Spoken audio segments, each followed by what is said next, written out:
उछट बासनी चढ़ गेल छै के दशमी के शीतलहरी नीक लागे दशमी में मैया उछट बासनी चढ़ गेल छै के दशमी के शीतलहरी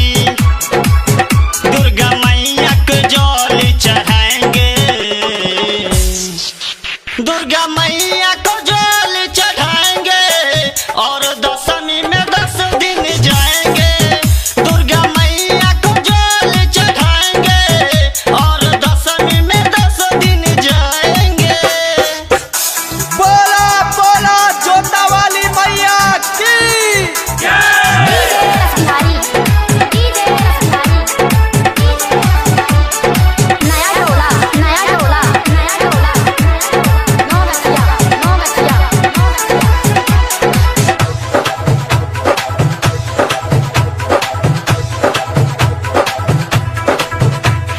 मैया को मनाएंगे हम नारियल चढ़ाएंगे दशमी में 10 दिन जल चढ़ाएंगे दशमी में 10 दिन जल चढ़ाएंगे मैया को मनाएंगे हम नारियल चढ़ाएंगे दशमी में 10 दिन जल चढ़ाएंगे लाले लाले चुनरी हम मैया को चढ़ाएंगे लाले लाले चुनरी हम मैया को चढ़ाएंगे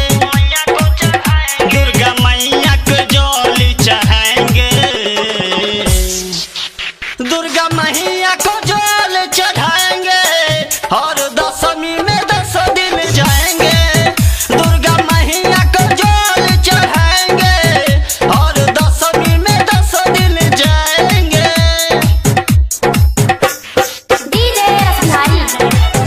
बोला बोला मैहर वाली मैया की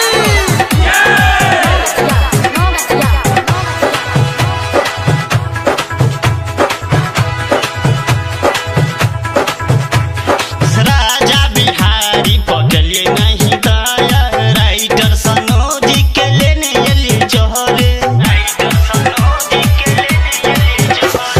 राजा बिहारी पकड़िए नहीं दया राइटर सनोज के लेने एली घरे लाले लाले चुनरी हम मैया को चढ़ाएंगे लाले लाले चुनरी हम मैया को चढ़ाएंगे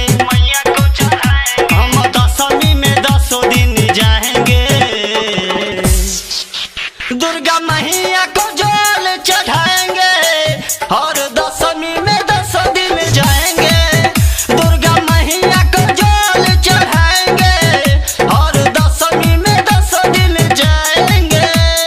नीक लागे दशमी में मैया उछट बासनी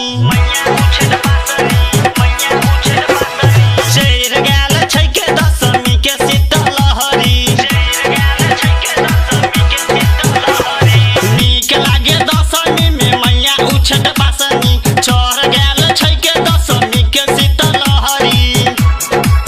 दुर्गा मैया के जल चढ़ाएंगे दुर्गा मैया को जल चढ़ाएंगे और